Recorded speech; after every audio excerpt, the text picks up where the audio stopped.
जी नमस्कार, मैं हूं सालिन चौधरी। स्वागत करता हूं मैं आपका आपके अपने YouTube channel learn with Shailendra में। तो साथियों, सीटेट 15 दिसंबर 2024 को जो होने वाला है, उसके लिए मैथ्स की प्रैक्टिस सेट हम लोग स्टार्ट कर चुके हैं। EVS class third and fourth NCERT complete कर चुके हैं। इसके अलावा एनसीईआरटी के 5 प्रैक्टिस सेट भी हमारे कंप्लीट हो चुके हैं। आज ईवीएस का ये क्लास फिफ्थ का मैराथन रहेगा। इसमें क्लास फिफ्थ के जो भी इंपॉर्टेंट पॉइंट्स, जो भी इंपॉर्टेंट समरी है, कंप्लीट बुक आपकी यहाँ पर एक ही वीडियो में रेडी हो जाएगी। लगभग 55 से 60 मिनट में आपका ये पूरा क्लास कंप्लीट हो जाएगा। अगर आप खुद से बुक पढ़ेंगे तो 1 से 2 दिन में बुक पढ़ेंगे, उसके बाद रिवीजन में भी आपको टाइम लगेगा। यहाँ पर इंपॉर्टेंट समरी शामिल की गई है जिससे लगातार क्वेश्चंस बनते रहे हैं, और इस बार भी 100% इस वीडियो से आपको 4 से 5 क्वेश्चन देखने के लिए मिल जाएंगे। हो सकता है क्वेश्चन 5 से 6 भी हो जाए, बट 4-5 क्वेश्चन पक्के आपको इस वीडियो से देखने के लिए मिल जाएंगे। तो चलिए वीडियो को हम शुरू कर लेते हैं। और वीडियो शुरू करने से पहले अगर आप लोग चैनल पर नए हैं तो चैनल को सब्सक्राइब कर लीजिएगा, वीडियो को लाइक एंड शेयर कर दीजिएगा। और अगर आप लोग सीटेट के नोट्स लेना चाहें तो आप लोग 9809808347 इस नंबर पर आप मैसेज करके कंप्लीट सीटेट के नोट्स ले सकते हैं। यहाँ आपको सभी 5 सब्जेक्ट की कंप्लीट नोट्स प्रोवाइड कराए जाएंगे। इसके अलावा आपको यहाँ पर थर्ड फोर्थ फिफ्थ की समरी प्रोवाइड करा दी जाएगी। एनसीईआरटी की आपको बुक लेने की जरूरत नहीं पड़ेगी। 20 कंप्लीट 150 मार्क्स के प्रैक्टिस सेट दिए जाएंगे। 20 प्रैक्टिस सेट आपको मैथ्स के अलग से मिलेंगे। 20 प्रैक्टिस सेट ईवीएस के आपको अलग से मिलेंगे। 500 सीडीपी के क्वेश्चन भी प्रैक्टिस के लिए आपको अलग से दे दिए जाएंगे। ये सब कुछ आपको अलग से मिलेगा। चलिए, और ये करने के लिए आपको क्या करना है, लेने के लिए इस नंबर पर मैसेज करना है। कॉल प्लीज कोई मत कीजिएगा, सिर्फ आप लोग मैसेज कीजिएगा।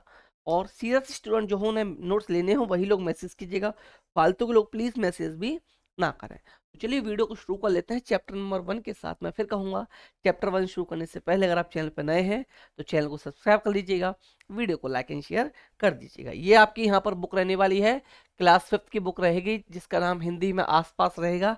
ये आपको कुछ ऐसी दिखाई देती है। अब आ जाते हैं हम लोग यहाँ पर बात करें तो इस 5th क्लास की बुक में टोटल हमारे 22 चैप्टर रहेंगे। 22 चैप्टर्स को हम लोग 1 बाई 1 सभी चैप्टर्स को हम लोग यहाँ पर एक एक करके बहुत ही ध्यान से देखेंगे। इससे क्वेश्चन बाहर नहीं जाएगा।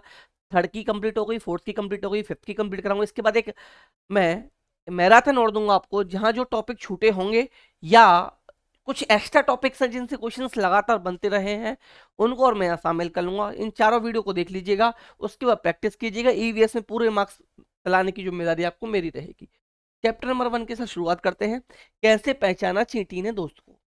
कैसे पहचाना चींटी ने दोस्त को। तो इसमें ये दे रखा है, चींटियां चलते समय कुछ ऐसी गंध छोड़ती हैं, ऐसा कुछ छोड़ते हैं जिसे सूंघकर पीछे वाली चींटियों को रास्ता मिल जाता है। पीछे वाली चींटियों को क्या मिल जाता है भाई? रास्ता मिल जाता है।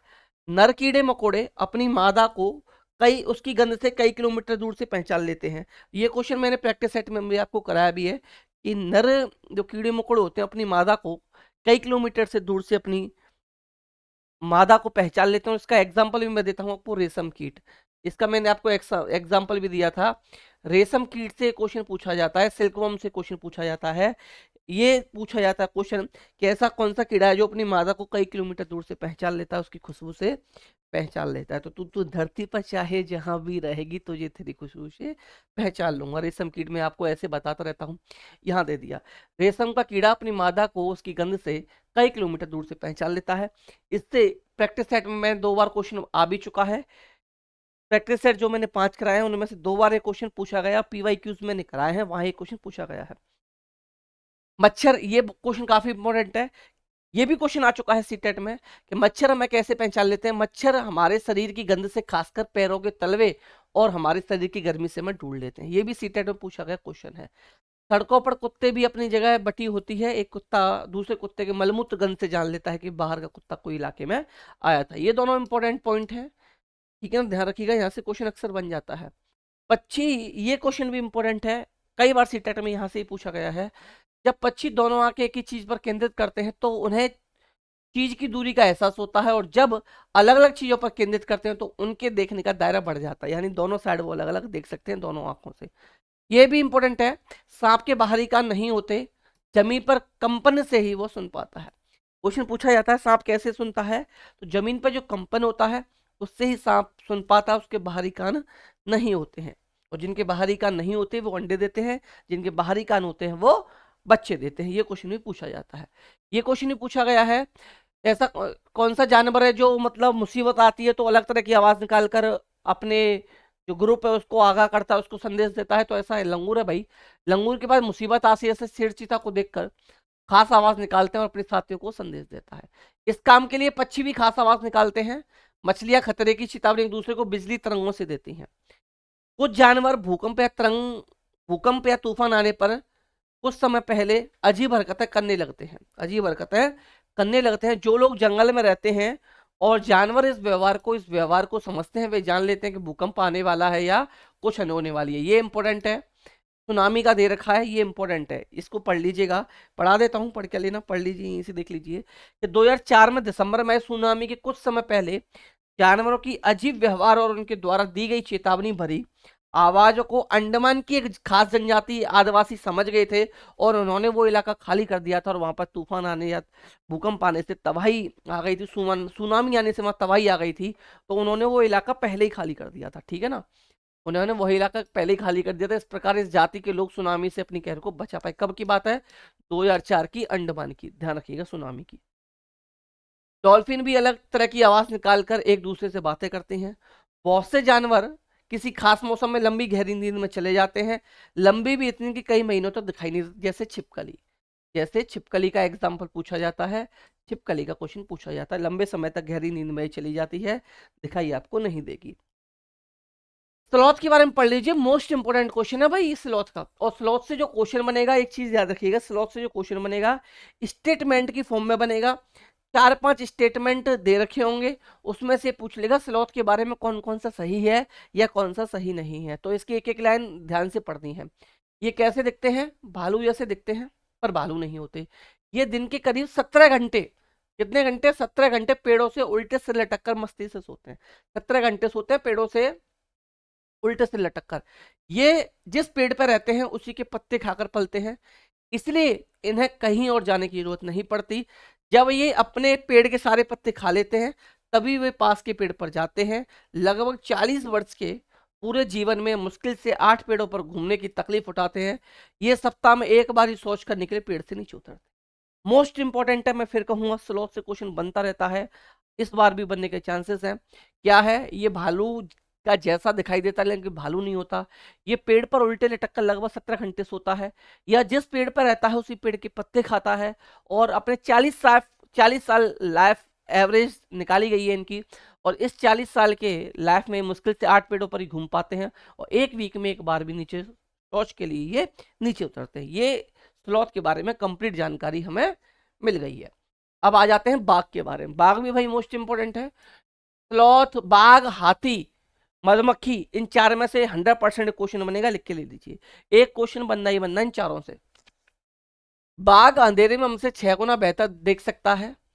बाघ की मूछें हवा में हुए कंपन को भाप लेती हैं और उसे शिकार की स्थिति का बिल्कुल सही पता लग जाता है। नेक्स्ट है इसमें, बाघ मौके के अनुसार अपनी आवाज बदलता है। जैसे गुस्से में उसकी आवाज कुछ और होगी, अपनी बाघिन को बुलाना हो तब उसकी आवाज कुछ और होती है।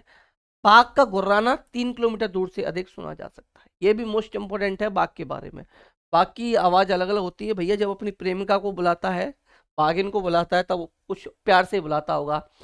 बाघ हवा से पत्तों के हिलने और शिकार के हिलने, झाड़ियों में हिलने से हुई आवाज का अंतर भांप लेता है कि हवा से हिला है या शिकारी की उससे हिला है, वो अंतर पहचान लेता है। बाघ के दोनों कान बाहर की आवाज इकट्ठा करने के लिए अलग अलग दिशाओं में बहुत ज्यादा घूम जाते हैं। बाघ अपने इलाके में मूत्र करके अपनी गंध छोड़ते जाते हैं। यह इलाका कई किलोमीटर दूर तक हो सकता है। एक बाघ दूसरे बाघ की मूत्र गंध को झट से पहचान लेता है, फिर वो डिसाइड करता है कि उसके इलाके में हमें जाना है या नहीं जाना। नेक्स्ट, हमारे देश में बाघ और अन्य कई जानवरों की गिनती इतनी कम हो गई। चलो ये इंपॉर्टेंट नहीं है, जो इंपॉर्टेंट था मैंने बता दिया। अब देखिए, ये कभी कभी पूछ लिया जाता है, मैचिंग में आएगा। पहले क्वेश्चन डायरेक्ट आ जाता था, लेकिन सीटेट ने थोड़ा सा पैटर्न अपना चेंज किया है। क्वेश्चंस को थोड़ा सा अब लेंथी करने की कोशिश की है। या ये समझ लीजिए, अगर आपको 2 से 3 क्वेश्चंस का आंसर पता है तभी आप लोग सीटेट में भी क्वेश्चन कर पाओगे, क्योंकि सीटेट में डायरेक्ट क्वेश्चन बहुत कम पूछे जाते हैं। डायरेक्ट क्वेश्चन अब यहाँ पर बहुत ही कम पूछे जाने लगे हैं। तो मैचिंग में आएगा कि गाय कितने घंटे सोती है, तो 4 घंटे, अजगर 18 घंटे, जिराफ 2 घंटे, बिजली 12 घंटे, बिल्ली 12 घंटे, 17 घंटे के अलावा आपका स्लॉथ सोता है। ठीक है, अब देखिए जंगलों में इनको किस लिए मारा जाता था, तो याद रखिएगा, हाथी को दांतों के लिए, गैंडे को सींग के लिए, शेर मगरमच्छ और सांप को खाल के लिए, कस्तूरी हिरन को थोड़ी सी खुशबू के लिए मार दिया जाता था। इसकी मार को इनको सेल कर दिया जाता। हाथी के दांत, गैंडे के सींग, शेर, मगरमच्छ और आपके सांपों की खाल, और कस्तूरी मृग जो होता है उसकी अंदर कस्तूरी निकलती है, उससे खुशबू निकलती है, इसके लिए उसे मार दिया जाता था। अब आप कहोगे सर एक चैप्टर में आपने इतना टाइम लगा दिया। भाई ये चैप्टर काफी बड़ा था, काफी इंपॉर्टेंट पॉइंट्स थे, यहाँ से 100% एक क्वेश्चन बनेगा, चाहे वो क्वेश्चन कुछ भी हो, 100% एक क्वेश्चन यहाँ से बनने के पूरे पूरे चांसेस हैं। चैप्टर 2 पे आएंगे, कुछ चैप्टर ऐसे होंगे जिनमें एक भी पॉइंट भी इंपॉर्टेंट नहीं रहेगा और उसको हम विद इन 5 सेकंड में सॉल्व कर लेंगे। कहानी सपेरों की मोस्ट इंपोर्टेंट क्वेश्चन चैप्टर है भाई। कालबेलिया, कालबेलिया क्या है, सपेरों की ही एक है ना, सपेरों को ही कहा जाता है कालबेलिया, यानी सपेरे जो सांपों की अपनी बीन की धुन पर नचाते हैं। नाग गुफन, ये ध्यान से सुनेगा, नाग गुफन ऐसे डिजाइन, रंगोली, कढ़ाई और दीवारों को सजाने के लिए गुजरात, सौराष्ट्र और दक्षिण भारत में प्रयोग किए जाते हैं, याद रखिएगा इसको, ठीक है ना। नेक्स्ट आपका, सपेरे अपने कंधे पर कावड़ जैसी पिटारी लटका कर रखते हैं और इस सांप को बांस की टोकरी में रखते हैं। आपने देखा भी होगा, उन कावड़ जैसी होती है, टोकरी रहती है, उन टोकरी में सांप रहते हैं। बीन, तुम्बा, खंजरी और डोल, मैं डोल के अलावा बाकी तीनों चीजें लौकी से बनाई जाती है, मोस्ट इंपोर्टेंट चीज है। क्वेश्चन ये आएगा इनमें से कौन सा लौकी से बनाया जाता है, कौन सा लौकी से नहीं बनाया जाता। ऑप्शंस यही होंगे, बीन होगा, तुम्बा होगा, खंजरी होगा, ढोल होगा। तो इसमें याद रखना ढोल के अलावा बाकी किससे बनते हैं, तीनों लौकी से बनते हैं, ढोल नहीं बनती, ठीक है ना। ढोल में लकड़ी होती है और जो बजने वाला एरिया होता है वो खाल का बना होता है, जानवरों की खाल का। सांप कालबेलियों की पूंजी हैं जो अपनी आने वाली पीढ़ी को सौंपते हैं, और ये अपनी बच्चियों की शादी में दहेज में भी सांपों को देते हैं, तोहफे के रूप में देते हैं, ठीक है ना।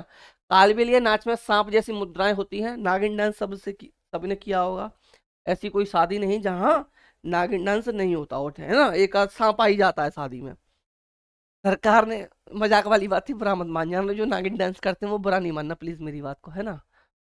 सरकार ने अब कानून बना दिया है कि न तो कोई अब सांपों को, जंगली जानवर को पकड़ सकता है और न ही उन्हें अपने पास रख सकता है, ठीक है ना। सांप भाई बुराई मान जाना। दोस्त की शादी में भाई नागिन डांस भी जरूरी है, मैं नागिन नागिन, ठीक है ना। अच्छा ये बहुत काफी इंपॉर्टेंट है, यहाँ से क्वेश्चन कई बार बन जाता है कि हमारे देश में केवल 4 तरीके के सांप ऐसे होते हैं जो खतरनाक होते हैं, जहरीले होते हैं, बाकी सांप से डरने की जरूरत नहीं है, ठीक है ना। तो आज सीख लीजिए 4 कौन कौन से जो ऐसे सांप हैं वो कैसे होते हैं भाई, जहरीले होते हैं। तो 4 जो नाम है वो है नाग, कुवैत, दुबैया और अफाई। ये 4 प्रकार के दांत ऐसे होते हैं जो जहरीले होते हैं। ये कैसे होते हैं, 4 प्रकार के हमारे यहाँ सांप ऐसे पाए जाते हैं जो जहरीले होते हैं, इनके बारे में याद रखिएगा। सांप जब किसी को काटता है तो उसके 2 खोखले दांत होते हैं, उन 2 खोखले दांत से वो क्या करता है, जहर उस व्यक्ति के शरीर में जहर चला जाता है।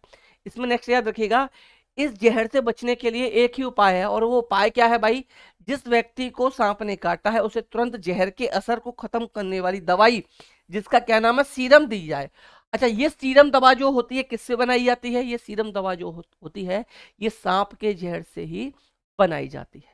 तो एक इसमें इंपॉर्टेंट क्या था कि 4 प्रकार के हमारे यहाँ जहरीले सांप पाए जाते हैं, वो कौन कौन से हैं या इनमें से कौन सा नहीं है। तो चारों नाम आपको याद रखना है, नाग, कुरैत, दुबैया और अफाई, चारों नाम याद रखने हैं, ये जहरीले होते हैं। और सांप के 2 खोखले दांत होते हैं जिनसे वो काटता है। सांप के जहर से बचने की दवा का क्या नाम है, सीरम उस दवा का नाम है। ये किससे बनाई जाती है, ये दवा सांप के जहर से ही बनाई जाती है। सीरम सांप के जहर से ही बनाया जाता है, सभी स्वास्थ्य सरकारी स्वास्थ्य केंद्रों पर ये उपलब्ध भी रहता है।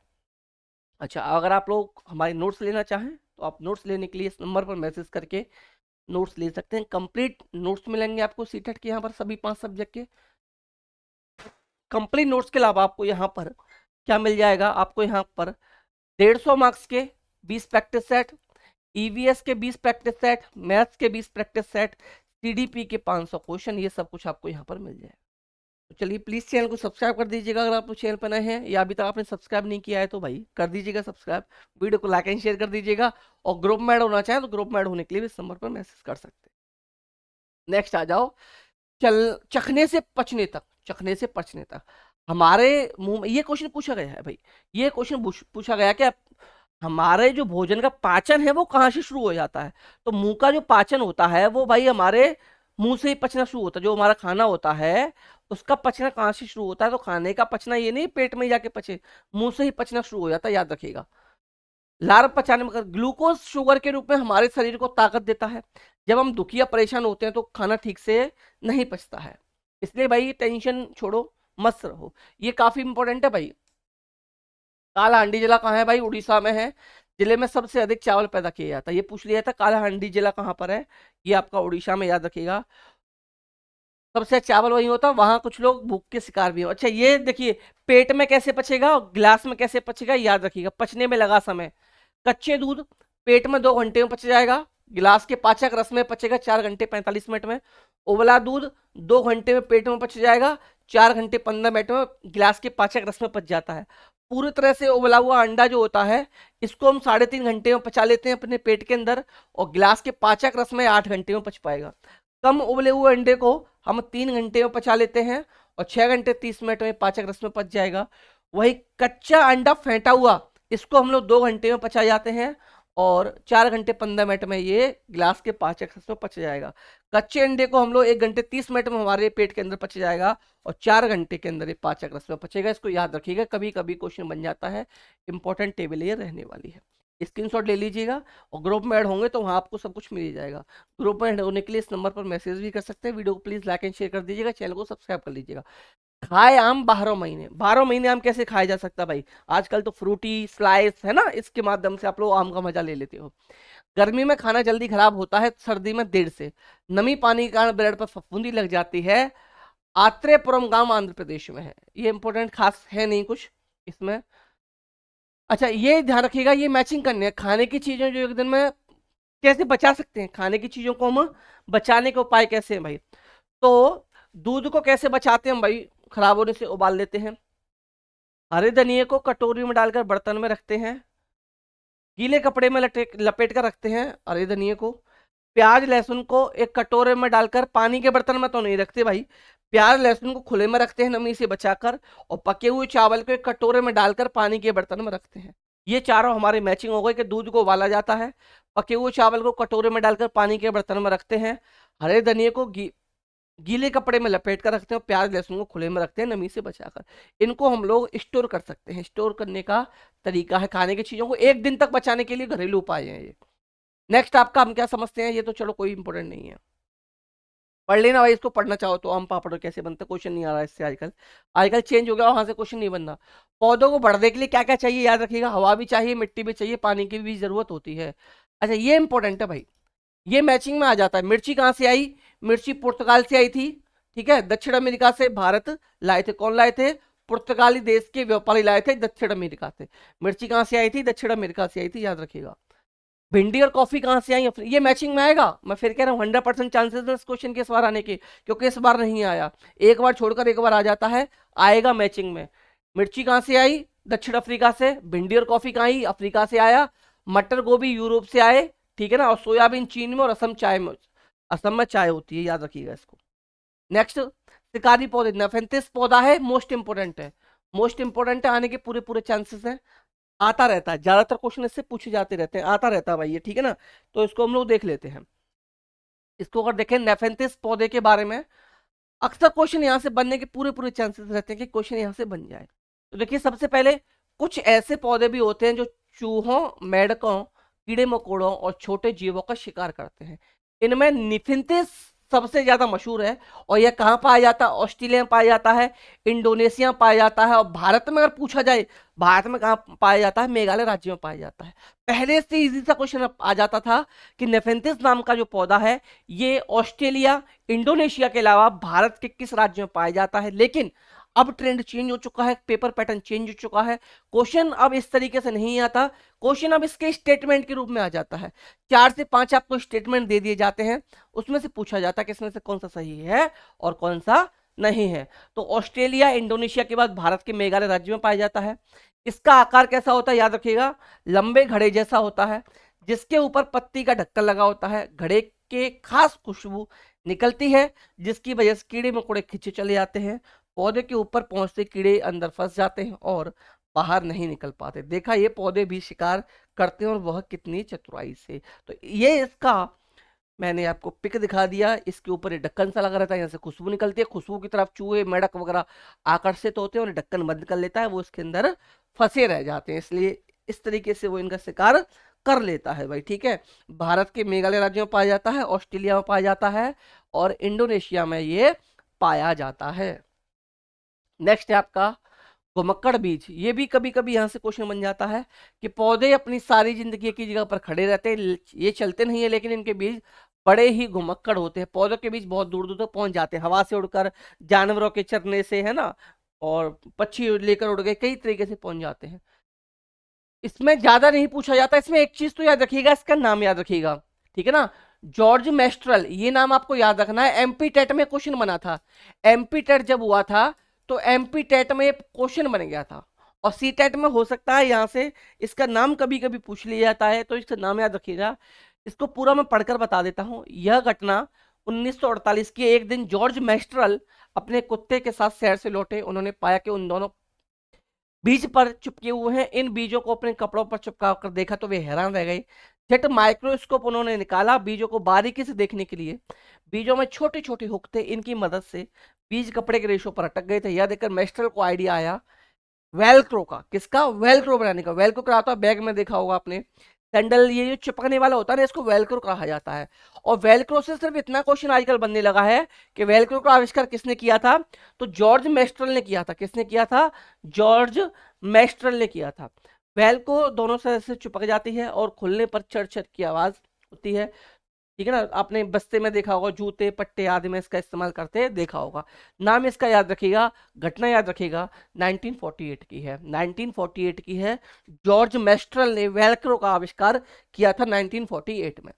बूंद बूंद दरिया दरिया, घड़सीसर से मैंने बताया था, घड़सीसर से क्वेश्चन बनता है। और दिसंबर में जो आपका सीटेट हुआ था वहां इससे क्वेश्चन बना था। और मैं ये भी बताऊंगा कि ज्यादातर स्टूडेंट्स क्या गलती करके आए थे। ज्यादातर स्टूडेंट्स क्या गलती करके आए थे मैं ये भी बताऊंगा। इसके बारे में मैं एक एक चीज बताऊंगा, एक एक चीज आपको ध्यान से पढ़नी है। यहां से क्वेश्चन बनने के इस बार फिर चांसेस है, एक बार छोड़कर एक बार क्वेश्चन बनता है। लास्ट ईयर दिसंबर में इससे क्वेश्चन बना था, जुलाई में इससे क्वेश्चन नहीं बना। इस बार दिसंबर में फिर इससे क्वेश्चन बनने के चांसेस पूरे पूरे हैं। यह 650 साल पुराना गढ़सीसर है। सर का मतलब होता है तालाब, और इसे बनवाया किसने था? यहां से फर्स्ट स्टेटमेंट, स्टेटमेंट के रूप में ये क्वेश्चन आएगा। 4 स्टेटमेंट दिए गए थे इसमें लास्ट ईयर, 3 सही थे, गलत था। तो पूछा था ए बी सी सही है, बी सी डी सही है, बी सी ए सही है। ऐसे ही चारों स्टेटमेंट आपको पता होना चाहिए। 650 साल पुराना है गढ़सीसर। सर का मतलब तालाब होता है। इसके जैसलमेर के राजा गढ़सी ने बनवाया था। किसने? जैसलमेर के राजा गढ़सी ने बनवाया था, इसलिए इसका नाम क्या पड़ा भाई? गढ़सीसर पड़ा। ठीक है, बनवाया था। इसके दोनों तरफ पक्के घाट हैं, ध्यान से पढ़िए अब यहां से एक एक चीज। दोनों तरफ पक्के घाट हैं, सजे हुए बरामदे हैं, कमरे हैं, बड़े हॉल हैं, और न जाने क्या क्या था। यहाँ लोग मिलते जुलते थे, जलसे होते थे, और गाने बजाने का प्रोग्राम भी होता था। इसके घाट पर बनाए गए स्कूल के आसपास के बच्चे पढ़ने आते थे। सभी इस बात का ध्यान रखते थे कि तालाब गंदा ना हो, और सफाई का भी हाथ में बटाते थे। कि 650 साल पुराना है। घड़सी, जैसलमेर के राजा घड़सी ने इससे बनाया था। सर का मतलब तालाब होता है। नेक्स्ट, इसमें मीलों तक फैले इस गढ़सीसर में बारिश का पानी इकट्ठा होता था। तालाब इस तरह से बनाया गया था, जब पानी से भर जाता था तब बारीकी से बहकर नीचे तालाब में चला जाता। जब भी वो लवालब भर जाता तो पानी तीसरे तालाब में चला जाता। इस तरह वहां टोटल कितने तालाब थे? यहाँ स्टूडेंट गलती करके आए थे, ये लाइन उन्होंने नहीं पढ़ी थी। उसमें 9 तालाब बने हुए थे। उसके अंदर कुछ कितने तालाब थे? 9 तालाब बने हुए थे, एक दूसरे से आपस में जुड़े थे। पूरे साल पानी की कोई भी परेशानी नहीं होती थी। पर आज घड़सीसर जैसे उजड़ता गया है, 9 तालाबों के रास्ते में मकान और कॉलोनियां बन गई। यहाँ इकट्ठा होने वाला पानी अब तालाब की तरफ न जाकर बेकार ही बह जाता। कितने तालाब थे भाई? 9 तालाब थे, याद रखिएगा। नेक्स्ट, अलबरूनी। अलबरूनी से भी दिसंबर में क्वेश्चन बना था। अलबरूनी से भी दिसंबर में क्वेश्चन बना था, और शायद जुलाई वाले एग्जाम में भी अलबरूनी से क्वेश्चन बना था। इस बार भी पूरे पूरे चांसेस हैं अलबरूनी से क्वेश्चन बन जाएगा। अब यहाँ पर पहले क्या था? अलबरूनी से 2 साल पहले तक ऐसे क्वेश्चन बनता था कि अल-बरूनी कहाँ का निवासी था या कहाँ से आया था, तो उज्बेकिस्तान आप लोग मार देते थे। लेकिन लास्ट ईयर मैंने क्या देखा, लास्ट ईयर का दिसंबर में अगर मैंने देखा तो अल-बरूनी से भी क्वेश्चन पूछने का तरीका एग्जामिनर ने चेंज कर दिया। और एग्जामिनर हमसे ज्यादा नहीं हो सकता, ठीक है ना, वो कितनी भी चालाकी कर ले, हम लोग क्वेश्चन को गलत नहीं करेंगे। तो इसमें हमें क्या करना है, अल-बरूनी के बारे में भी हमें एक एक चीज अच्छे से पढ़नी है, जिससे हम लोग क्वेश्चन ना करें, गलत ना करें। और क्या गलती स्टूडेंट्स करके आए थे अल-बरूनी के बारे में, वो भी मैं बता दूंगा, एग्जामिनर ने वहां पर गलत क्या दिया था। तो वो देखिए, 1000 से भी ज्यादा साल पहले के यात्री भारत आए, इसका नाम था अल-बरूनी। और अल-बरूनी जिस देश से आए थे उसका आज उज्बेकिस्तान कहते हैं। तो फर्स्ट स्टेटमेंट बन गया भाई, किस कहां से आया था अल-बरूनी, उज्बेकिस्तान से आया था। दूसरा स्टेटमेंट बन गया 1000 से भी ज्यादा साल पहले आया था। अल-बरूनी बहुत ही बारीकी से चीजों जगहों को देखा और उसके बारे में लिखा। खास तौर पर वे जो उन्हें भारत देश से अलग लगी, उन्होंने देखा कि समय तालाबों के बारे में क्या लिखते हैं। अच्छा, अब हमारा क्वेश्चन यही बन गया था। एग्जामिनर ने क्या किया था, वहां स्टेटमेंट में ये दे दिया था कि अल-बरूनी ने भारत के तालाबों के बारे में कुछ नहीं लिखा है, जबकि उसने तालाबों के बारे में लिखा है। तो छोटा सा नहीं, आपका पूरा क्वेश्चन का खेल बिगाड़ देगा, तो ध्यान से पढ़ेगा। तो तालाबों के बारे में भाई उसने लिखा है, याद रखिएगा। यहाँ तालाबों के बारे में क्या लिखा है ये भी मैं बता देता हूँ। यहाँ के लोग तालाब बनाने में तो माहिर हैं, अगर हमारे देश के लोग इन्हें देखते हो तो हैरानी रह जाएंगे। बहुत बड़े बड़े भारी पत्थरों को लोहे के कुंडों और सरियों के साथ जोड़कर तालाब के चारों तरफ चबूतरे बनाए जाते हैं। याद रखिएगा, तालाब के चारों तरफ क्या बनाए जाते हैं, चबूतरे बनाए जाते हैं। इन चबूतरों के बीच में ऊपर नीचे जाती हुई सीढ़ियों की लंबी कतार होती है। लोगों के चढ़ने उतरने के रास्ते अलग अलग होते हैं, यहाँ कभी भी भीड़ लगने की परेशानी नहीं होती, ठीक है ना, याद रखिएगा। तो इसने तालाबों के बारे में लिखा है, ये याद रखिए। आज कहीं सस्ता पानी के इंतजाम में लगे हुए जो मैंने, चलो ठीक है, कुछ नहीं। ये धड़की माई ये राजस्थान की है, इसको पढ़ लीजिएगा। अलवर जिले के गांव में रहती हैं। इस गांव की ओर तो पूरा समय घर के कामों, जानवरों की देखभाल में चला जाता था। इससे क्वेश्चन बन जाता कभी कभी, इसको देख लेना आप लोग, ठीक है ना। नेक्स्ट आ जाते हैं, जरा सोचो। हाँ, ये भी इंपॉर्टेंट है भाई। यहाँ से एक बार क्वेश्चन बना था 2 साल पहले, 2 साल से तो क्वेश्चन बन नहीं रहा। बट हमें ऐसी कोई भी चीज नहीं छोड़नी है जिससे हमारा एक मार्क्स कटे। हमें पूरी तैयारी के साथ जाना है, सब कुछ हमें पढ़ के जाना है। 1986 में जोधपुर और आसपास के इलाकों में जब सूखा पड़ा था, कब, याद रखिएगा, 1986 के आसपास जोधपुर में भूल बिसरी बावड़ियों को एक बार फिर से याद किया गया।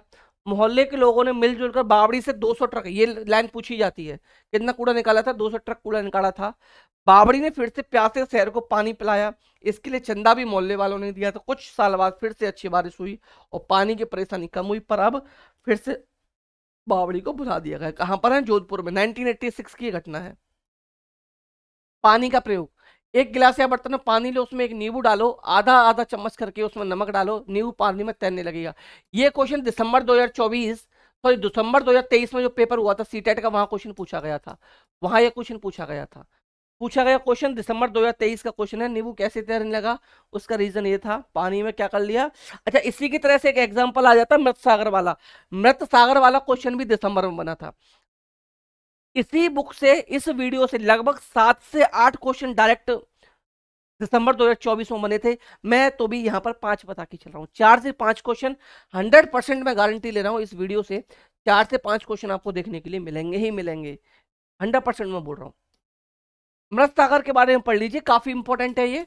और मृत सागर से क्वेश्चन अक्सर बनता रहता है। दिसंबर 2024 में भी बना था, जुलाई में भी शायद बना था या नहीं, मैं एग्जैक्ट मुझे याद नहीं। नींबू या मृत सागर से क्वेश्चन बना था। वैसे तो सभी सागरों के पानी में नमक होता है, लेकिन मृत सागर दुनिया का सबसे नमकीन सागर है। यहां से भी स्टेटमेंट के रूप में क्वेश्चन बनता है। पहले डायरेक्ट आता था, यहां से अब स्टेटमेंट बनेगा। इतना नमकीन है कि लगभग 1 लीटर पानी में 300 ग्राम नमक है। कितना, 1 लीटर पानी में भाई नमक कितना है, 300 ग्राम नमक है। इतना नमकीन चख भी पाओगे, बहुत ही कड़वा लगेगा। सबसे मजे की बात यह है कि अगर मृत सागर में हम ऐसे तैर सकते हैं जैसे आराम से लेटे हो। याद है, नींबू को तुमने पानी में तैराया था, ठीक है ना, घनत्व बढ़ने के कारण वहां वो तैरता है, इसलिए यहाँ पर नमक पाया जाता है, इसलिए हम यहाँ पर तैर सकते हैं। गांधी जी से भी क्वेश्चन बना था दिसंबर 2023 वाले में। दांडी यात्रा से क्वेश्चन बन गया था, इसलिए दांडी यात्रा को भी मैंने यहाँ पर शामिल किया है। स्टेटमेंट के रूप में यहाँ भी क्वेश्चन बनेगा। यह घटना कब की है भाई, दांडी यात्रा कब की है, 1930 की है। भारत की आजादी से पहले बहुत सालों से अंग्रेज हम लोगों के नमक रोक लगाई थी, ऊपर से नमक भारी टैक्स भी लगा दिया था। इस कानून से तो लोग अपने घर के इस्तेमाल के लिए भी नमक नहीं बना सकते थे। भला बताओ नमक जैसी चीज गुजारा कैसे हो, लोगों को मजबूरी में दुकानों से महंगा नमक खरीदना पड़ता था। इस बात से लोग बहुत नाराज, यहाँ से इंपॉर्टेंट है ये। गांधी जी का कहना था कि जो चीज हमें कुदरत ने दी है उसे बनाने पर बंदिश कैसी। उन्होंने लोगों के साथ मिलकर अहमदाबाद देखिए यहाँ इंपॉर्टेंट है, अहमदाबाद से लेकर दांडी तक समुद्र तट तक एक लंबी यात्रा की और इस गलत कानून को तोड़ा। कब की घटना है? 1930 की घटना है, याद रखिएगा। कब? 1930 की घटना है। अगर आप सीटेट के नोट्स लेना चाहें, ग्रुप में ऐड होना चाहते हैं, तो इस नंबर पर मैसेज करके कंप्लीट सीटेट के आपको नोट्स मिल जाएंगे। 150 के नंबर के आपको 20 प्रैक्टिस सेट भी मिल जाएंगे, पांचों सब्जेक्ट के नोट्स भी मिल जाएंगे। ईवीएस और मैथ्स के आपको यहाँ पर अलग से 20-20 प्रैक्टिस सेट मिल जाएंगे। सीडीपी के 500 क्वेश्चन आपको यहाँ पर अलग से दे दी जाएंगे। एनसीईआरटी की समरी यहाँ पर आपको अलग से दे दी जाएगी। वीडियो को प्लीज लाइक एंड शेयर कर दीजिएगा, चैनल को सब्सक्राइब कर लीजिएगा जो लोग नए हैं या जिन्होंने अभी तक चैनल को सब्सक्राइब नहीं किया है। मच्छरों की दावत मोस्ट इंपोर्टेंट है। मलेरिया कैसे फैलता है भाई, याद रखिएगा, यहाँ से क्वेश्चन बन जाता है। मलेरिया एनाफ्लीज नामक मच्छर फैलाता है या फैलाती है, क्योंकि इसकी मादा फैलाती है। एनाफ्लीज जो होती है, मच्छर एनाफ्लीज जो होती है, ये इसकी जो मादा होती है वो मलेरिया फैलाती है, याद रखिएगा। मच्छर से फैलता है, नाम पूछिए एनाफ्लीज, और नर या मादा तो मादा फैलाती है। ये काटने से फैलता है। इसके रोगी को कपकपी के साथ तेज बुखार आता है। माइक्रोस्कोप से कई भी चीज 1000 गुना तक बड़ी दिखती है। मलेरिया की दवाई सिनकोना, ये इंपॉर्टेंट है, ये भी क्वेश्चन बना था दिसंबर में, कि पेड़ की छाल से बनाई जाती है। पहले तो लोग छाल को उबालकर छानकर ही इस्तेमाल करते थे, लेकिन अब छाल से दवाई बनाई जाती है। मच्छरों के छोटे छोटे बच्चों को क्या कहा जाता है? लार्वा कहा जाता है। मच्छरों के छोटे छोटे बच्चे होते हैं उसको लार्वा कहा जाता है। अमोनिया क्या है? अनीमिया के कारण खून में हीमोग्लोबिन या आयरन की कमी हो जाती है, ठीक है। और इसके लिए हमें क्या खाना चाहिए भाई? गुड़ आंवला इसके लिए क्या है? सबसे बेस्ट है गुड़, क्योंकि इसके बेस्ट सोर्स है ये गुड़ आंवला, ठीक है ना। गुड़ आंवला ये इसके बेस्ट सोर्स है। पालक ये इसके बेस्ट सोर्स है। खजूर ये इसके बेस्ट सोर्स हैं, ठीक है, याद रखिएगा। ये इसके बेस्ट सोर्स हैं एनीमिया को दूर करने के। 17 नवंबर 2017 को दिल्ली के नगर निगम में बहुत से स्कूलों में हजारों बच्चों को एनीमिया शिकार हुए थे। नेक्स्ट क्वेश्चन, इस बच्चों में शारीरिक दिमाग और तंदुरुस्ती पर असर हो जाता है। एनीमिया बच्चों को आयरन लोहे की दवाई दी जाती है, आयरन की दवा दी जाती है। इसके लिए मैंने आपको बता दिया। इसके बेस्ट सोर्स क्या है? गुड़, आंवला, हरेदार पत्तियां, सब्जियां दे देता है, या कभी कभी पालक भी दे देता है। कभी कभी पालक या खजूर भी दे देगा तो वो भी बेस्ट हो जाएगा। मक्खियों से पेट की बीमारी होती है, इसलिए बाहर जब भी खाना खाएं ढका हुआ खाना होना चाहिए। खुला हुआ खाना जिस पर मक्खी हो वो कभी भी नहीं खाना चाहिए। काई क्या होती है भाई? काई सुन लो, पानी में जो उगने वाले छोटे छोटे हरे पौधे होते हैं वो काई होती है। बस इतना पढ़ लो इसमें। मलेरिया परजीवी जो है सिकंदराबाद में रंग भूरा और पंख छींटेदार, पेट में कुछ काला काला सा, की खोज किसने की थी?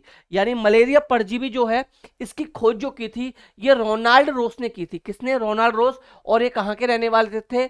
उत्तराखंड के रहने वाले थे। कब की थी? दिसंबर 1902 में। इन्हें नोबेल पुरस्कार भी मिला था, याद रखिएगा। दिसंबर 1902 में इन्हें नोबेल पुरस्कार भी मिल चुका है। रोनाल्ड रोस विदेशी नहीं थे, भारत के ही थे। कहाँ के? उत्तराखंड के थे। नेक्स्ट, मच्छरों से भाई देखो यहाँ पर ये इंपॉर्टेंट है, ये क्वेश्चन मैं 2-3 बार करा भी चुका हूँ, ठीक है। क्या मच्छरों सावधान? मलेरिया डेंगू चिकनगुनिया हो सकता है, तो इसमें डेंगू चिकनगुनिया ज्यादातर दे दिया जाता है, डेंगू चिकनगुनिया दे दिया जाता है। इससे बचने के उपाय क्या क्या हैं?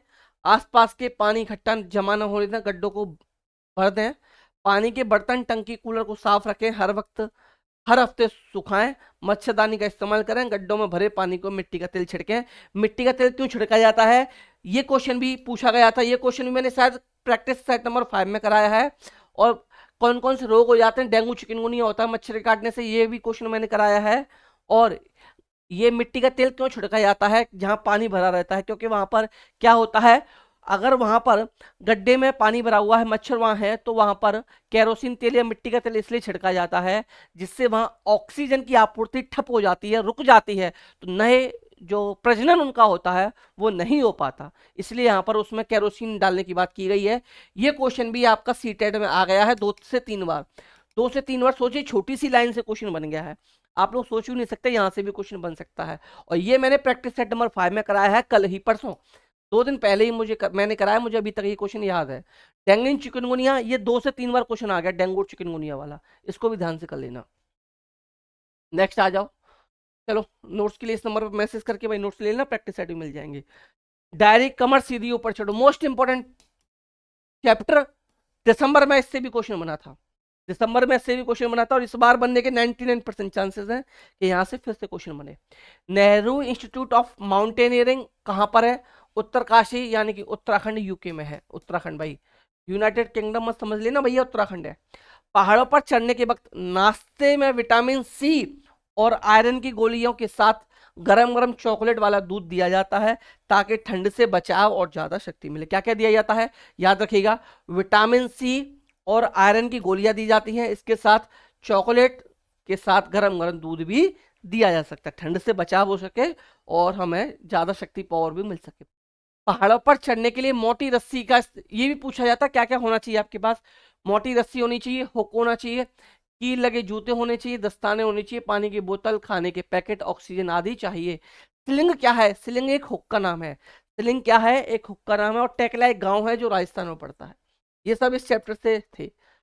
ग्रुप लीडर की जिम्मेदारी मोस्ट इंपोर्टेंट, सीटेट में कम से कम 5 से 7 बार क्वेश्चन आ चुका है। सीटेट में क्वेश्चन 5 से 7 बार आ चुका है। सब कुछ इंपोर्टेंट शामिल किया, फालतू की कुछ भी यहाँ पर शामिल नहीं किया है। बाकी के लोगों को सामान उठाने में मदद करना, ये ग्रुप लीडर्स की जिम्मेदारी है। उसके साथ जो होगा ग्रुप लीडर की जिम्मेदारी है उसके सामान उठाने में उसकी मदद करे। पूरे ग्रुप के आगे बढ़ जाने पर ये आगे बढ़ता है। स्टेटमेंट के रूप में क्वेश्चन आएगा, ये आ जाता है कभी कभी कि ग्रुप लीडर सबसे आगे चलता है, क्योंकि लीडर सबसे आगे चलते हैं भाई। लेकिन यहाँ ऐसा नहीं होता। यहाँ क्या होता है, पहले पूरा ग्रुप आगे बढ़ जाएगा, उसके बाद ग्रुप लीडर आगे बढ़ेगा। जो चल ना पाए उसे हाथ पकड़ कर चढ़ाना, रुकने के लिए जगह ढूंढना भी ग्रुप लीडर का काम है। साथी के बीमार पड़ने पर उसका ध्यान रखना ग्रुप लीडर का काम है। सबके खाने पीने का इंतजाम करना भी ग्रुप लीडर का काम है। ये मोस्ट इंपोर्टेंट है ग्रुप लीडर के बारे में। चढ़ाई करते समय कितने डिग्री का एंगल बनाकर चढ़ना चाहिए भैया? 90 डिग्री का एंगल बनाने की सलाह दी जाती है। बछेंद्री पाल 8900 मीटर ऊंचे शिखर पर कदम रखा था। माउंट एवरेस्ट नेपाल में सागर माथा कहा जाता है। नेपाल में माउंट एवरेस्ट को सागर माथा कहा। अच्छा इसके बारे में सुन लो, उन्होंने कब चढ़ी वो?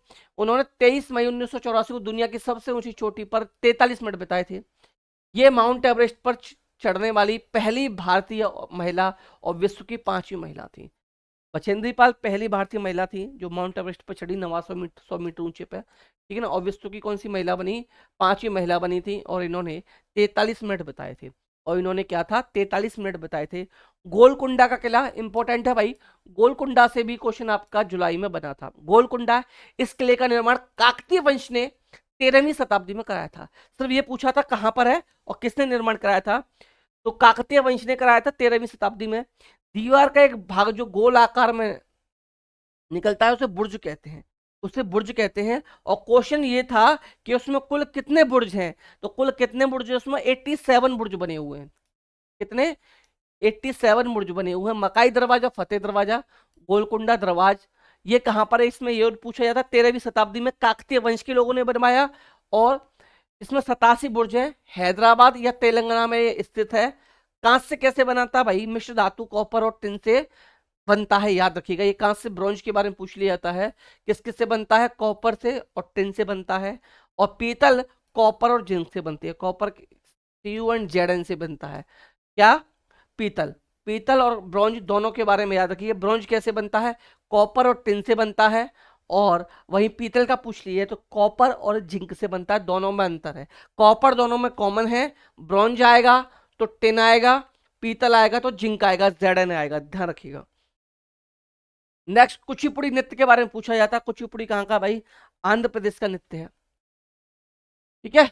और एक गांव का है। लकड़ी की चप्पलों को खड़ाऊं के नाम से जाना जाता है। नेक्स्ट सुनीता अंतरिक्ष में इंपॉर्टेंट क्वेश्चन है। सुनीता विलियम्स का जन्म जो हुआ था 19 सितंबर 1965 भारत में जन्मी अमेरिकी अंतरिक्ष यात्री और अमेरिकी नौसेना अधिकारी हैं। उन्होंने अंतरिक्ष में 321 दिन बिताए हैं। 9 दिसंबर 2006 को सुनीता पहली बार शटल डिस्कवरी अंतरिक्ष यान में गई थी। पृथ्वी के गोले के समान दिखाई देती है। पृथ्वी का गुरुत्वाकर्षण बल हर वस्तु को अपनी तरफ आकर्षण, इसलिए हम गिरते नहीं है। जैसे देखिए कोई भी चीज ऊपर जाएगी वो आ जाएगी, ठीक है ना। गुरुत्वाकर्षण के कारण ही अर्जेंटीना और ब्राजील के लोग भारत के से उल्टे हैं, उल्टे, ठीक है ना। खत्म हो जाए तो भाई ये सोचने वाली बात है कि कुछ चीज ऐसी हैं जो फिर से नहीं आ सकती, तो खत्म हो जाए। तो इसमें क्वेश्चन पूछा गया है, या तेल हुआ, कोयला हुआ, डीजल हुआ, पेट्रोल हुआ, ठीक है ना। तेल शब्द का प्रयोग पेट्रोल, डीजल और कच्चे तेल के लिए किया जाता है। कच्चे तेल या पेट्रोलियम को काला सोना या तरल सोना भी कहा जाता है, ये इंपॉर्टेंट है, ये लाइन भी आ जाती है, ईवीएस में कई बार ये लाइन आई है। कच्चा तेल एक बदबूदार गाढ़ा गहरे रंग का तरल होता है। कैसा होता है भाई? बदबूदार होता है, गाढ़ा होता है, गहरे भूरे रंग का होता है। नेक्स्ट, जिसमें बहुत सी चीजें मिश्रित होती हैं और इन्हें साफ करने, अलग अलग करने के लिए इसे रिफाइनरी में भेजा जाता है। पेट्रोलियम या तेल के शोधन द्वारा निष्कर्षण के बाद हमें मिट्टी का तेल मिलता है, डीजल मिलती है, पेट्रोल मिलता है, इंजन तेल और हवाई जहाजों के लिए ईंधन मिलता है। सबसे बेस्ट ईंधन क्या, फ्यूल क्या माना जाता है भाई? जो हवाई जहाजों में डाला जाता है वो सबसे बेस्ट फ्यूल माना जाता है। नेक्स्ट आपका बसेरा ऊंचाई पर। अच्छा ये बताइएगा यूपी में रिफाइनरी कहाँ पर है? यूपी में रिफाइनरी कहाँ पर है ये बताइएगा। चलिए मैं बता देता हूँ कहाँ पर है भाई। मथुरा में है, याद रखिएगा। उत्तर प्रदेश में कहाँ पर है? मथुरा में है। बसेरा ऊंचाई पर। भारत में लद्दाख क्षेत्र ऊंचा शुष्क समतल और ठंडा रेगिस्तान है। ये क्वेश्चन पूछा जाता है, इनमें से ठंडा रेगिस्तान कहाँ पर है, ये क्वेश्चन पूछ लिया जाता है, तो वहां पर आपको याद रखना है लद्दाख। कहा याद रखना है? लद्दाख याद रखना है। और चांग थंग का चट्टानी मैदान लगभग 5,000 मीटर की ऊंचाई पर है। चांगपा या चंपा, ये यहां से क्वेश्चन बनता है बकरी के बारे में, याद रखिएगा, इंपॉर्टेंट है। चांगपा या चंपा एक अर्ध खानाबदोश तिब्बती लोग हैं जो मुख्य रूप से लद्दाख के चांगपांग में पाए जाते हैं, और बकरियां उनका एकमात्र खजाना है। यह और ये विशेष बकरियां उनसे विश्व प्रसिद्ध पश्मीना ऊन किससे प्राप्त होती है? वहां चार ऑप्शन आपको दे दी जाएंगे। ऊन से, सॉरी, बकरी से, भेड़ से, याक से, ऊंट से। तो याद रखिएगा ये बकरियों से मिलती है। जो पश्मीना ऊन है जिससे पश्मीना शॉल बनाई जाती है, पश्मीना शॉल लगभग बनने में 250 घंटे का समय लगता है, बहुत ही गर्म ये शॉल होती है, काफी पतली ये शॉल होती है, ठीक है ना, प्राप्त होती है। यहाँ की बकरियों के बाल इतने महीन होते हैं कि इनमें से 6 हमारे बाल जितने घने होंगे, ठीक है ना, हमारे बाल जितने घने होंगे। अब पश्मीना शॉल के बारे में सुन लीजिए। पश्मीना शॉल पश्मीना ऊन से बनी होती है जो बकरी से बनती है। एक सादे शॉल को बुनने में 250 घंटे का समय लग जाता है। रैम्बो चांगपा का एक तंबू होता है। चांगपा लेखा भेड़ बकरियां रखने की जगह होती है, याद रखिए। चांगपा द्वारा लेखा क्या है? लेखा जो है ये भेड़ों बकरियों को रखने की जगह होती है। लेखा की दीवारें बनाने के लिए पत्थरों का उपयोग किया जाता है। यहाँ से मैं क्या समझ रहा हूँ, सब कुछ आपको क्लियर हो रहा होगा। अब थोड़ा मेरी स्पीड तेज लगे वो इसलिए थोड़ा सा फास्ट चलना पड़ रहा है, अदरवाइज वीडियो आपका 2 घंटे से भी ज्यादा बड़ा हो जाएगा, इतना मैं चाहता नहीं। आप लोग 1 से 2 बार वीडियो देखिएगा, सब कुछ आपका क्लियर होता चलेगा। अधिक ऊंचाई पर सांस लेने में कठिनाई अधिक होती है क्योंकि ऑक्सीजन का स्तर कम मात्रा में मौजूद होता है। श्रीनगर में कई प्रवाल डल झील और झेलम नदी में डोंगा में रहते हैं। फिर सुन लीजिए, डल झील कहाँ है भाई? सबसे पहले याद रखिएगा श्रीनगर में है। झीलम नदी के डोंगा में रहते हैं। और श्रीनगर में क्या कहवा पिया जाता है, इसमें इलायची डली होती है, गर्म चाय है ना, एक तरीके से चाय जो है वहाँ की। अलग अलग कमरों के साथ डोंगा अंदर से घर जैसा दिखता है। डोंगा का आकार 80 फीट लंबा और 8 से 9 फीट चौड़ा होता है, याद रखिएगा। डोंगा जो होती है इसकी लंबाई 80 फीट, चौड़ाई 8 से 9 फीट होती है। शिकारा, शिकारा के बारे में सुन लीजिए, शिकारा से भी क्वेश्चन बन जाता है। शिकारा नंबर 1 याद रखिएगा, डल झील में पाई जाती है, जम्मू कश्मीर में। और ये क्या है? एक प्रकार की नाव है, लकड़ी की नाव है, जो भारत के जम्मू कश्मीर में डल झील और श्रीनगर के अन्य जल निकायों में पाई जाती है। बकरवाल, ठीक है, इनके 3 नाम है, बकरवाल, बकरवाला या बकरावाला, ठीक है, याद रखिएगा। जम्मू कश्मीर में अनुसूचित जात जनजाति के रूप में सूचीबद्ध एक समुदाय है, ना बकरवाल कहते हैं, बकरवाल भी कहते हैं, बकरवाला भी कहा जाता है। खातमबंद, खातमबंद से भी देख लीजिए, लकड़ी पर नक्काशी की एक सुंदर डिजाइन है। खातमबंद क्या है? एक सुंदर डिजाइन है जिसे हाउट वो उसकी छत पर देखा जा सकता है। और कुछ बड़े घरों में पैटर्न है जो एक पहेली की तरह दिखता है। कुछ पुराने घरों में डाब होता है जिसमें एक विशेष प्रकार की खिड़की होती है जो दीवार से निकलती है। इससे क्वेश्चन आप कम बनने लगे हैं, इससे क्वेश्चन आप कम बनने लगे हैं। और इसमें लकड़ी की सुंदर पैटर्न होता है। पुराने भवन के दरवाजे खिड़की, ये इंपॉर्टेंट नहीं है, ये पढ़ लीजिए बस। पुराने भवन दरवाजे खिड़कियों में सुंदर मेहराब हैं जिन्हें महराब कहा जाता है। ये क्वेश्चन कम बनते हैं, इससे आजकल बहुत कम क्वेश्चन हो गए हैं। जब धरती कांपी, ये बस डेट याद रखिएगा, गुजरात के कच्छ के इलाके में 26 जनवरी 2001 को भूकंप आया था जिससे वहां का एयरपोर्ट तक बर्बाद हो गया था, ठीक है ना। तो उसका एयरपोर्ट पर रात में, कहते हैं रात में वहाँ काम किया जाता था, जिससे भाई हमारे पड़ोसी देश, हमारे सबसे प्रिय देश पाकिस्तान को पता ना चले कि हमारा रनवे, एयरफोर्स का रनवे वहाँ खराब हो चुका है, जिससे वो अटैक ना करे। तो वो बहुत फास्टेस्ट पर वर्क हुआ था।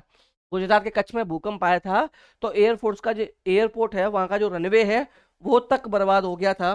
तो इस पर इतना फास्ट काम हुआ था कि हमने अपने पड़ोसी प्रिय देश पाकिस्तान को भनक तक नहीं लगने दी थी और रनवे हमारा तैयार फिर से हो गया था। चैप्टर में 14 कि मतलब भूकंप आने पर हमें क्या सावधानी बरतनी चाहिए, याद रखिएगा।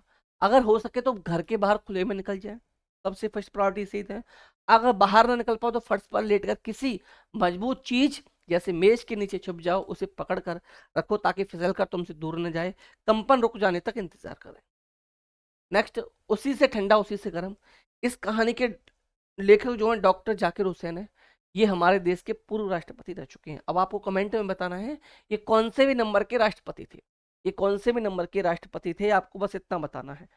सांस गर्म होती है, शीशा ठंडा, इसलिए सांस के साथ आई भाप से ठंडे शीशे पर पानी की बूंद बन जाती है। यह नमी शीशे को धुंधला कर देती है, आपने देखा भी होगा। सर्दियों में हम लोग वहां सांस से कुछ भी दें तो उस पर भाप बन जाती है, उस पर कुछ भी लिख सकते हैं, आई लव यू लिख के चले जाते हैं, अपनी गर्लफ्रेंड का नाम लिख के चले जाते हैं ना, जय श्री राम भी लिख के चले जाते हैं। ये डिपेंड करता है हमारी मानसिकता क्या है। हमारी छाती पर स्टेथोस्कोप रखकर हम अपनी धड़कन सुन सकते हैं। डॉक्टर कैसे सुनता है भाई, हमारी धड़कन कैसे सुनता है, हार्ट बीट स्टेथोस्कोप से सुनते हैं। कौन करेगा यह काम, कौन करेगा यह काम, तो मोरेगांव महाराष्ट्र में है। संत चरण राज शोभित सहज किताब के लेखक जो है नारायण भाई देसाई हैं। बुक का नाम याद रखिएगा, संत चरण राज शोभित सहज किताब के लेखक जो है नारायण भाई देसाई हैं।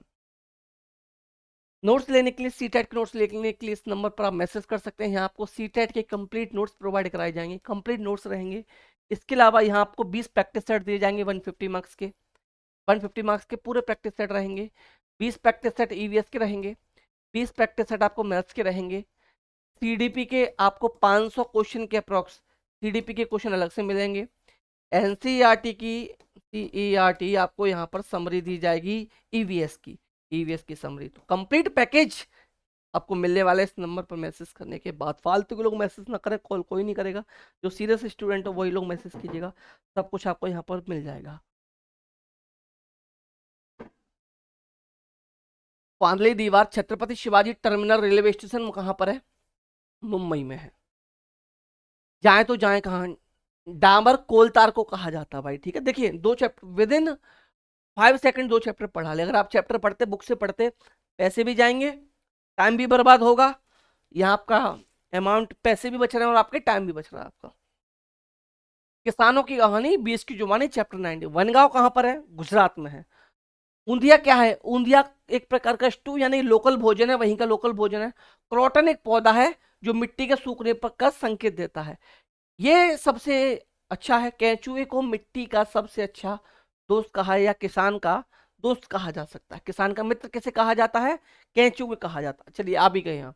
और इसे किसान का मित्र भी कहा जाता है क्योंकि ये स्टेटमेंट के रूप में आया था, क्योंकि वे सुरंग बनाने में के लिए नीचे खुदाई करते रहते हैं और हवा के रास्ता बनाते हैं और पानी को आसानी से मिट्टी में मिला सकते हैं। केंचुए मृत पत्तियों को, पौधों को भी खाते हैं और उनके गोबर से मिट्टी में खाद बनती है। किसके गोबर से, केंचुए के गोबर से, क्योंकि मृत पत्तियों को और पौधों को खाते हैं।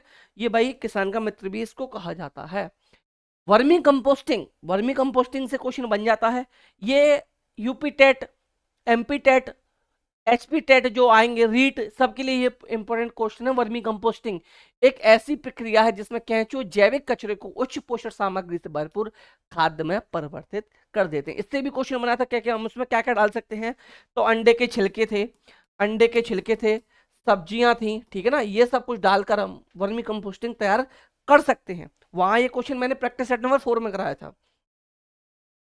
किसके जंगल, ये क्वेश्चन मोस्ट इंपोर्टेंट है भाई। 4 से 5 बार आ चुका है, दिसंबर में आया, जुलाई में आया था क्वेश्चन।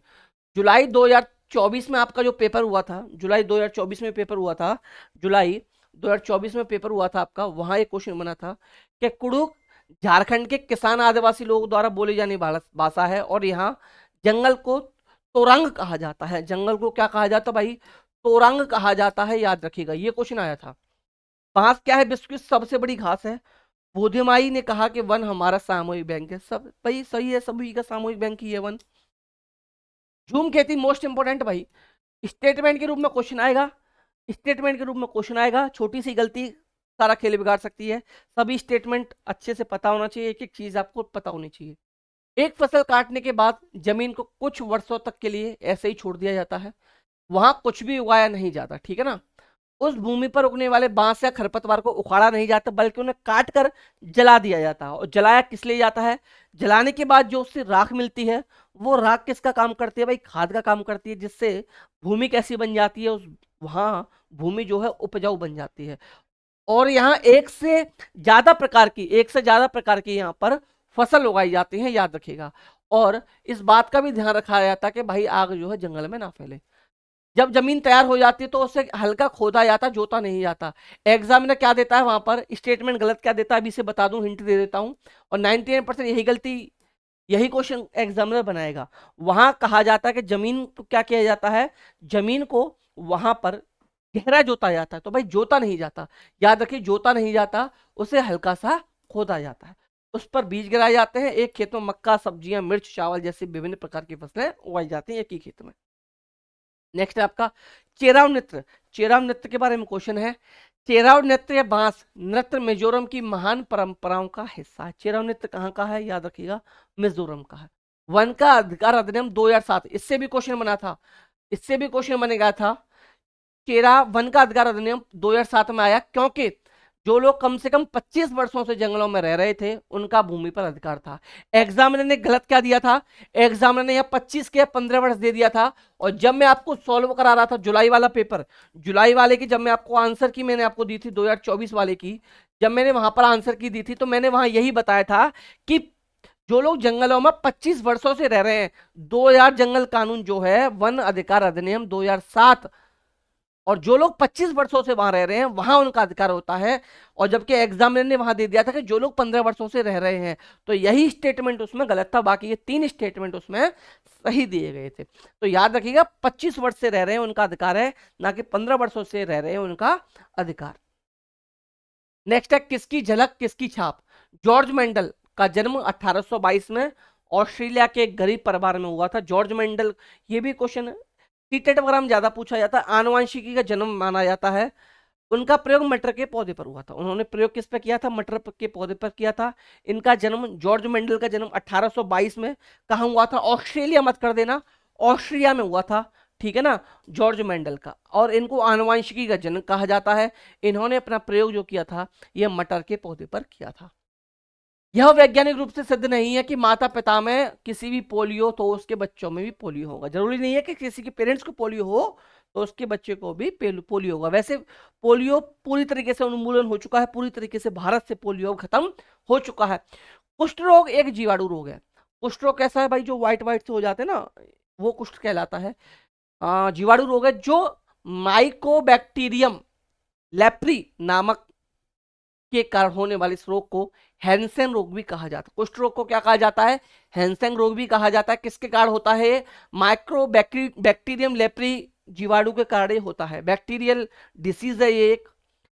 फिर चला काफिला चैप्टर नंबर 22 और लास्ट चैप्टर हमारा ये रहने वाला है। तो मैं आपसे उम्मीद करूंगा ये सेशन, ये मेरी मेहनत, ये चैप्टर, ये क्लास आपको अगर पसंद आई तो प्लीज एक प्यारा सा comment, like and share, and channel को सब्सक्राइब करके आप लोग जरूर जाइएगा। पूरन पोली गुड़ और चने से बनी मीठी रोटियां हैं। मुकादम क्या है? पैसे उधार देने वाले एजेंट का नाम है। कारवा क्या है? यह रहने के लिए उपयुक्त वाहन है जिसमें ट्रक या कार हो सकती है। तो इस तरीके से हमारा यहाँ पर class third, class fourth and class fifth की कंप्लीट ईवीएस यहाँ पर कंप्लीट होती है। प्लेलिस्ट बना दूंगा दिसंबर 2024 के नाम से, 15 दिसंबर 2024 के नाम से प्लेलिस्ट मिल जाएगी। वहां आपको मैथ्स की प्रैक्टिस सेट, सीटेट की समरी, एनसीईआरटी की थ्योरी क्लास थर्ड फोर्थ की, इसके बाद एक मैराथन और दूंगा कंप्लीट में। चारों वीडियोस को देख लेना। ईवीएस का एक भी क्वेश्चन बाहर नहीं जाएगा, इतनी मैं गारंटी लेता हूँ। बाकी का मेरे साथ प्रैक्टिस करते रहिए लगातार। ईवीएस और मैथ में 30 आउट ऑफ 30, 60 में से 60 नंबर में आपको दिला कर जाऊंगा, इतना मैं आपको भरोसा दिलाता हूँ। टॉप 50 मैंने लास्ट ईयर कराए थे, सिर्फ 50 क्वेश्चन मैथ के कराए थे मैंने। उन 50 में से ही लास्ट वाले दिन 11 क्वेश्चन आपको डायरेक्ट देखने के लिए मिल गए थे। इस बार ऐसी कोशिश होगी कि 11 नहीं, पूरे 15 के 15 फंसा कर दूं, और टॉप 100 आपको पेडागोजी के कराऊंगा, 15 के 15 पूरे वहां पर आपको मैं फंसा कर दूं। तो 60 ईवीएस और मैथ, ये 60 क्वेश्चंस की जिम्मेदारी आप मेरे ऊपर छोड़ दीजिए।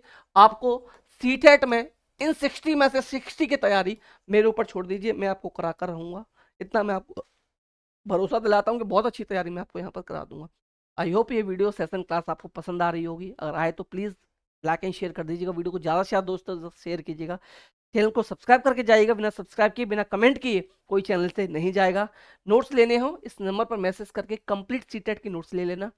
150 नंबर की 20 प्रैक्टिस सेट भी नोट्स में दे दूंगा, 20 मैथ के प्रैक्टिस सेट अलग से दूंगा, 20 ईवीएस के प्रैक्टिस सेट अलग से दूंगा, सीडीपी के 500 क्वेश्चन प्रैक्टिस के लिए अलग से दूंगा, एनसीईआरटी की समरी भी प्रोवाइड कराऊंगा। इतना सब कुछ मिलेगा आपको इस नंबर पर मैसेज करने के बाद। कॉल मत कीजिएगा प्लीज, आप लोग मैसेज ही कीजिए।